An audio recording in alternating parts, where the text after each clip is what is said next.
In 2022, detransitioners began to be increasingly profiled in major media, and we've since started to hear from devastated parents of trans-identified youth. At long last, the horrific ways that gender ideology has been fracturing families, pitting children against their moms and dads, were finally being discussed publicly. But those relational ruptures are not limited to parents and their kids. The family bonds that fray extend beyond that. And there is a group of affected people from whom we haven't heard much: the siblings. What is it like for brothers and sisters to grow up seeing their siblings collapse into confusion and become estranged from family? How does it change their perception of family life? What about their relationships with their parents and extended family members and the larger community, some of whom support their siblings' transgender self-identification? And what is it like watching the physical disintegration of their brothers and sisters when they take hormones and undergo surgeries? And most importantly, what's it like to realize that your siblings are guinea pigs subjected to unethical medical experimentation? In this episode of Generation Indoctrination, we will speak to 4 such siblings, 2 of whom watched their brothers begin to identify as their sisters.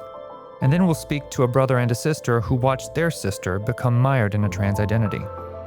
Because of the sensitive nature of this topic, and in the interest of protecting their anonymity as much as possible, we will not be using their real names, but we have verified their identities. We'll also not mention their state or city, and will refer only to the region of the country where they reside. One of our guests today is from the land down under, and we begin with him.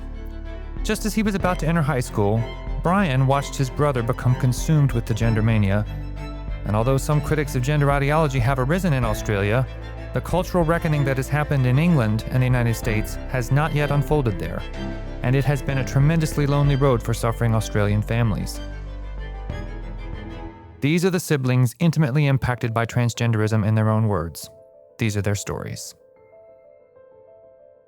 So Brian, to get us started here, what was it like learning that your brother believed that he was the other sex, and how did he announce that to your family? My brother just called everyone's attention to my family and was like, look, I have something important I need to tell you all. And so we're all like, yeah, okay. So then that's when he said, I'm a woman. It shocked my entire family, everybody. It was very shocking. You never really expect to hear something like that, especially my parents. They've raised this kid for so long now, and they hear something this shocking that they just never expected. It's very absurd and very crazy. When I first heard it, I was like, you're 12 years old. I remember I said, it's okay, I love you and everything. I was very shocked, and I just wanted to support my brother. I didn't really know what to do, being so young and everything. And at first, I didn't really see the issue with it or anything like that. You're told at school to be very accepting about these kinds of things. I was like that. I was very accepting. I wanted to just support my brother and all that. But as I've grown older and matured a bit more and understand the gravity of the situation a bit more, I've definitely started to disagree and have doubts about it, definitely. My parents were against it from the start, and it was just that shock factor at the start, how they did not expect it at all, how it was just something so different from the person they've raised. You raise a child for 19 years and you never expect to have any hints of anything like this, and then just to have that there is just very crazy. I'm very young. I haven't known my brother for as long as my parents have. So it was less as a huge shock to me than it was my parents, because they've just been around with him for longer. Brian's brother medicalized as part of his new gender identification. And when the siblings see this process begin and watch the physical changes happen to the bodies of their brothers, it shapes, rather abruptly, how they see the world. I asked Brian if he'd ever previously thought about medical scandals, medical ethics, and what unethical doctors do to people. What is it like to realize your brother is going through something like that? What is it like to carry around that knowledge in your head and heart? I remember when he came back first from having Adam's apple surgery, I found it very confronting. It's a crime to remove perfectly working natural parts of your body for something in your mind that's just feelings, right? Things like this, they change. They're not certain. It's a horrible thing to make these permanent changes to something that isn't permanent and all that. I don't understand. I assume they're thinking they're doing the right thing. they're thinking they're helping this person to accept himself. It's really the opposite, and it creates these decisions you can never go back on, and you're stuck with these permanent scars for the rest of your life. And all the side effects too is extremely dangerous, and it's very hard knowing that happens. If you believe so strongly you're a woman, why do you need to go through all these things to like kind of prove to yourself that you are? I don't know. And again, it's just these permanent changes and the danger of them, and these healthy working parts of your body that are meant to be there. It's hard. It's hard. Yeah. If you could describe the overall impact on your family, Brian, what has that been like? It's been massive. The whole family has changed so much. When I look back on it and reflect on it, it's had a huge impact on me. When it all started, my parents were very shocked and very involved in all this. I remember the house, it didn't feel like a safe place at all. It was very much like a war zone. There was this constant fighting and arguing going on in the house. My brother was very hostile towards my parents, and my parents were like just very shocked, trying to understand. It was so fast. From one day it was announced, and the next it was like steamrolling down. It was going so quickly. My parents were trying their hardest to slow it all down. I remember because he was wanting to go so quickly. Like, oh, I've announced, now I do this, I do this. And so my parents definitely, all their attention basically was going to my older brother there. So I definitely felt during that time, I kind of slipped away in the shadows of the family. And it was such a difficult time as well because I was just starting high school, all that social stuff where you're trying to find your place in a new school. Someone like me who's got like a lot of anxiety about that, it was difficult. I wasn't able to really rely on my parents because they were so focused on this thing happening in the family. I wasn't really able to rely on my parents. They weren't really there for me because they were just really focused on this thing. I did feel a bit invisible during that time. That was hard. It's really hard for my parents because it was moving so quickly. And I understand it's a bit easy to put things aside for other things, but it's a very critical period of my maturing and growing up. It has had a big effect on me. I'm also curious to know how your mom dealt with this versus your dad. Did they respond and react in the same way or differently? How did each of them deal with it? My mum was always just so emotional about it. My dad, I feel like he kind of stepped back. He kind of separated himself from it. I think that's both how they cope with things like that. And it's such a big, drastic thing. There was a lot of just coping mechanisms like that. At the start, I think they were so busy and focused on this thing. It wasn't really explained to me all that much. I thought I understood it. I didn't. I was very young. I didn't understand anything at all. Later on, it was more explained to me as I grew and mature. How do you explain this to your 12-year-old son? How do you explain this to them? It's very difficult. I'm so young and all that. As I grew and mature, they did help me to know what was going on and know why. I can't say for certain for my mum, but I would say definitely it's just a huge shock of your son that you birthed, that you've nurtured and raised for 19 years and all that, suddenly becomes a different person overnight. That's what it feels like. You birth this boy you raise as a boy, and all of a sudden this boy that you've raised and birthed says, I'm a woman, and then the whole personality changes that come with that too. I would say that has been a huge grief for my mum, and then also the medical aspects when that came along as well. Definitely that, because your son is doing irreversible damage to their body. That's very grieving and hard, but definitely that just instant bam, I'm a whole different person. So it's now been a journey of several years. You say your mom has been more emotionally involved in this and your dad has just tried to step back from it.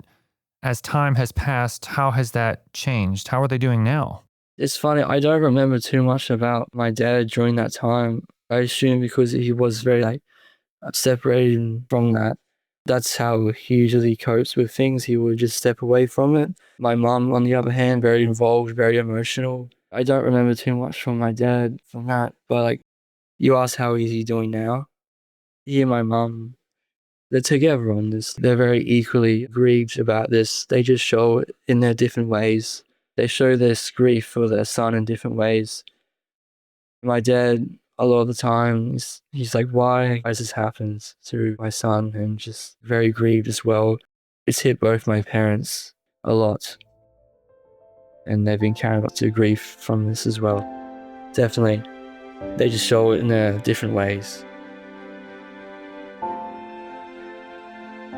I also spoke with Ashley from the southeastern United States. Several years ago, her brother announced that he was trans, and she initially went along with it despite disagreeing, emotionally navigating it as best she could. But she ultimately felt convicted that she could not support her brother's confusion in any way, because doing so was worsening his mental state. The state in which she lives has strong laws on the books, but it has been encouraging for her to see the political winds change in Washington, D.C. I asked her to share her perspective in light of the Supreme Court upholding a state ban on gender medicalization for minors in June, and all the other federal agency actions taking place on this issue. Seeing how big of an issue it's been politically has not been too surprising, only because of how radical it's gotten from the left side, especially with children. So to me, it's not surprising that it's become a huge issue, because when you attack children, it's going to be defended and it's going to be tackled and fought from either side. So in that way, I'm not shocked. And as far as Trump fighting it and all the wonderful things that have been passed, I'm not super updated on it, but from what I hear, it's definitely something that Trump is against. And that in itself is a huge relief. In a way, it's hard because I wish it weren't too late for my brother, that it could still be prevented with laws. And that way I have some remorse. I wish that he could be affected more by this, only to just wake him up and to stop him. But he's an adult, and even if for whatever reason he can't do surgeries, he's still going to live how he wants to live, and that's his choice. But as far as just how wonderfully it's been just fought now, I'm over the moon. Sometimes it still doesn't hit me, because I really didn't think that 6 years ago now, I didn't think that it would become this big this quickly. Ashley, I know this topic seems really strange to people if you haven't experienced it personally and you don't really know what it's like, but do you think that the general public is starting to understand a little bit better what gender ideology means and how it damages family relationships? And if they don't, what would you tell them as a sibling who has seen this up close and personal? People are so separated from issues that they support. Same thing with any other big topic like this. People are just so unaware. I mean, I remember when I found out about my brother, I was very reserved first in who I told. I didn't tell everybody, and I only told people who were closest to me. But I remember telling some people, and they didn't even understand. They were like, what?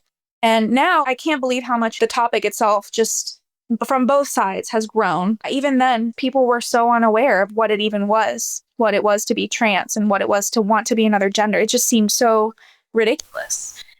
It still sometimes makes me laugh. It just saying it out loud, my brother wants to be a woman. It's just something that's so supported. It's absolutely crazy to me. And it 100% is something that people need to be more aware of. And especially with how it affects families, not just siblings. Siblings are definitely overlooked sometimes. And I think 100% because we're kind of just expected to go along with it and support whatever the sibling wants to do. But parents, nephews, kids, I keep thinking, what the heck am I going to tell my kid? I had a brother, now I don't. Or like, what do I tell them? That's such a difficult thing. It would be a lot easier to just say he died. But I can't say that. It's definitely something people need to be more aware of. So what else do you want people to know that they don't know but should know? I would say, as the sibling of someone who came out as transgender and watched them change right in front of my eyes, it's 100% a mental illness, and it's not something that should be encouraged. And it's definitely not something that should be given a permanent physical, quote unquote, solution when it's only detrimental for them. Because watching my brother change before my eyes the way that he did and has, it's been scarring, and it has been like watching someone slowly die in front of you. I'm the last person who would play the victim card. I'm not saying that what I feel matters. It's still so important for people to consider how it affects everybody around them, not just that person. To change and destroy a family for the purpose of changing someone's gender in such an unnatural and ungodly way, because you can't change someone's biological gender and biological makeup. That is how God created them. And I wish that more and more people would just realize how important it is to just acknowledge that. You can't change it, no matter how much you try. And when you do, it only causes more damage. It only causes more damage for the family, and it only causes more damage for that person. I can't express enough how painful it is to go through such a loss of someone so close to you that you literally shared the womb with. It's unbearable, and I've almost feel like I've had to numb myself because of it, just to get through it. I've become convinced that with the possible exception of the detransitioners whose bodies were chemically and surgically maimed, the tearing apart of families is by far the most painful suffering that gender ideology has caused. These siblings know it all too well. I also spoke with David and his younger sister Mallory from the northeastern United States about their sister, who began identifying as trans as a teenager several years ago. She, like the other trans-identified siblings in this episode, also medicalized her new identity. And for David, it made him angry to see their normal, healthy, and loving family be torn apart. And for what? I think one of the hardest parts is I just want to have like a perfect, ideal family set up like I envisioned growing up. I thought we had it all figured out. We were so lucky because there's so many families that have parents divorce, have kids get in accidents. I just thought we were so lucky to have a great family dynamic and setup, and having this blow up just really stings because I know it'll never be the same after that. It's just so crazy that you can't really fix it ever. That, and then not being able to give my parents a solution, not being able to help them solve the problem, and kind of having to watch them just live with it instead of being able to do what they really want to do, and be in fear of their own child, basically. Be scared to talk to their own child, how they want to and how they feel is so hard to watch.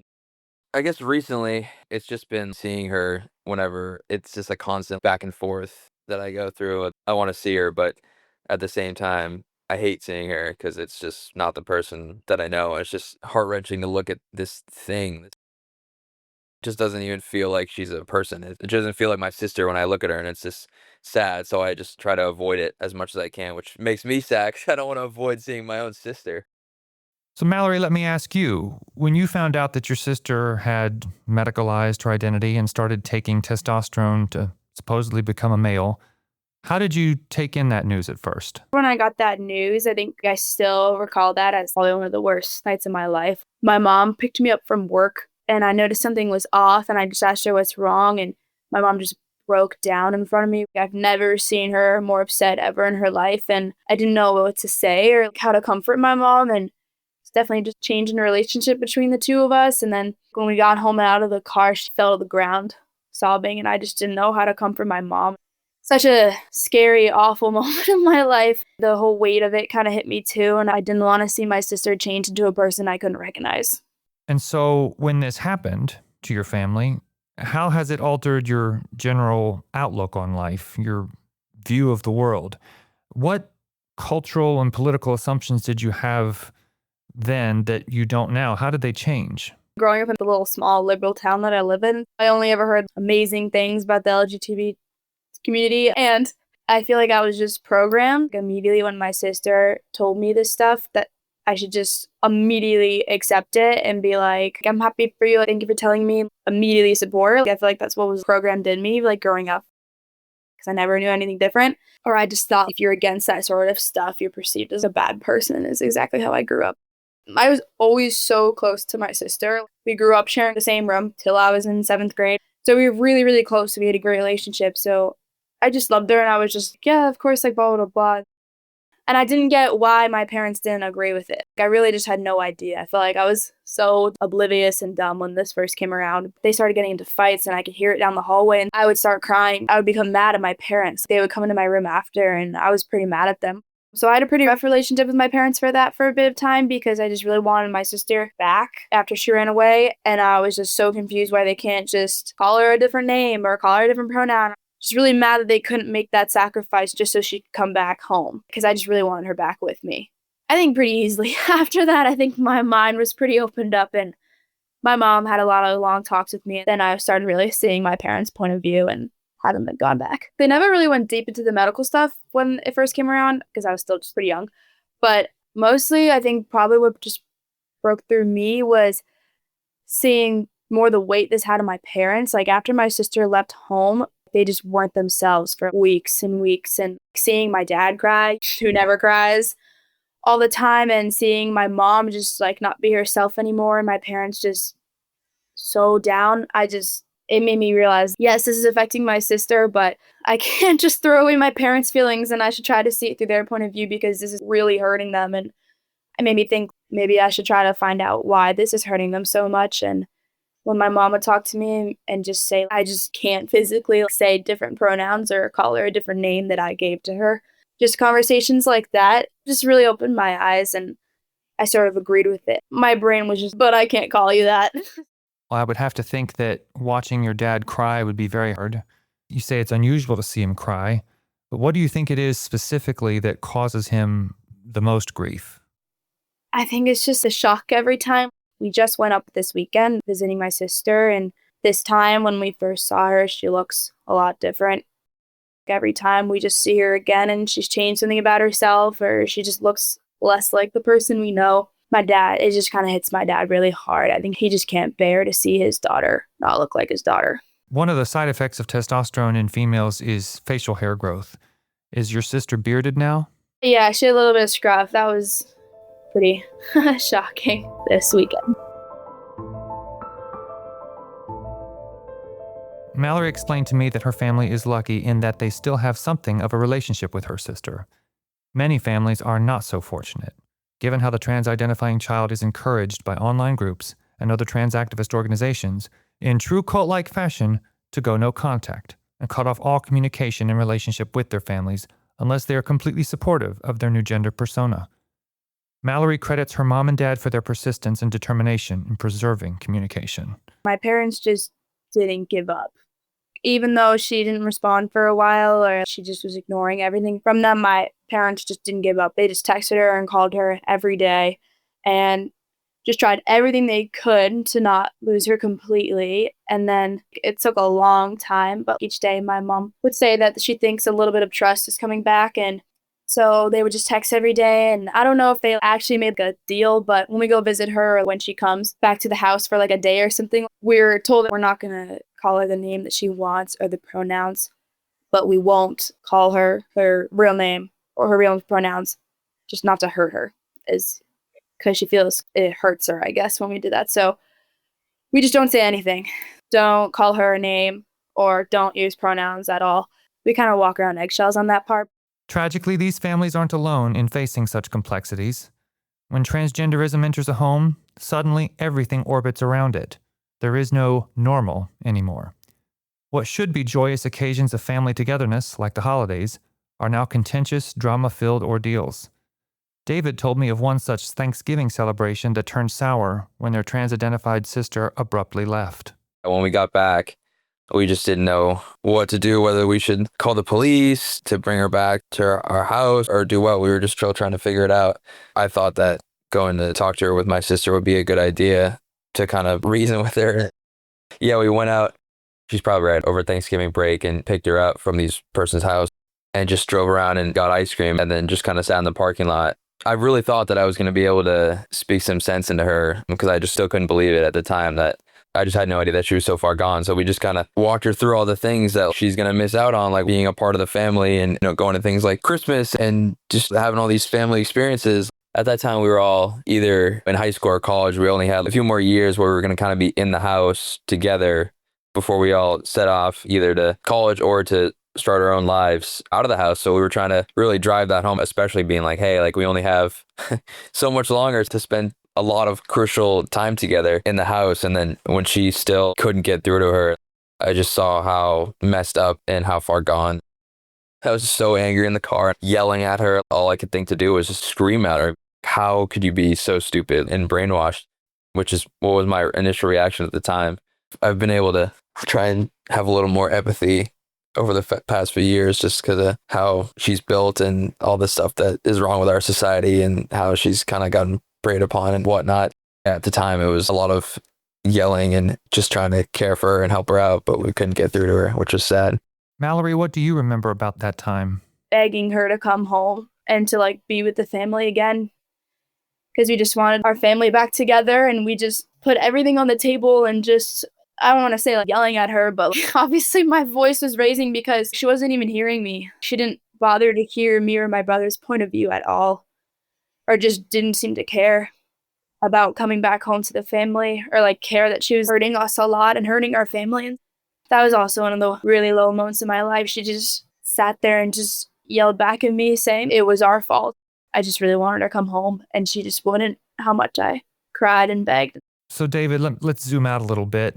As you watched this unfold over the years, how did it change your perception of your parents and your relationship with them? I think for the most part, my relationship dynamic with my dad has stayed the same. We don't really talk about all this stuff that I feel is wrong and crazy with the world. We don't really talk about that. Our relationship's the same. But as far as my relationship with my mom, it's definitely gotten closer after this, because we both are just invested and involved and see all the stuff that goes on from all the craziness and whatnot. We talk about it all the time and go back and forth and have conversations. In that sense, I think my mom and I, not that we were ever not close in this sense, but we've gotten closer in terms of fighting politically and in all other ways to fix this and to improve, I guess, our society. I don't know. Indeed, it's hard to imagine the impact of these horrors unless you've lived it. The siblings I've interviewed said their experiences have changed things for them, the basics they never would have questioned previously. They now second-guess what they are told when they go to the doctor's office for a physical exam, or to the emergency room when they get injured. Each new day brings new uncertainties, new scares, and near constant wondering if family relationships are going to continue fraying. Their hope flickers against hope that conditions might improve one day, but the years tick by and very little changes. For those who remain confused and still can't grasp the issue, or are psychologically predisposed to support a person's new chosen gender because of cultural pressure, what would Mallory tell them? I think I would just tell people, I know this is cheesy and classic, but really to just put yourself in someone else's shoes. Imagine this happens to your sibling. Do you really think that if you just sat there and you watched your sister or like your best friend, you grew up with them and then you watch them just completely become a different person you've known your whole life? You watch your sister change her body and look different and become upset with you if you don't change your beliefs, what you feel is right. I think a lot of people would struggle with it. I don't think it would be as easy as everyone thinks it is. I don't think that people would just immediately conform and immediately adapt if they saw their own sibling, their own person that they love and they care for, just completely change themselves and lose a relationship with them. Next time on Generation Indoctrination on the Season 5 finale, we'll dig even deeper. As the tide unquestionably turns and families navigate the fallout, it's worth exploring even more how we got here, lest this chapter in history be repeated. Stay tuned.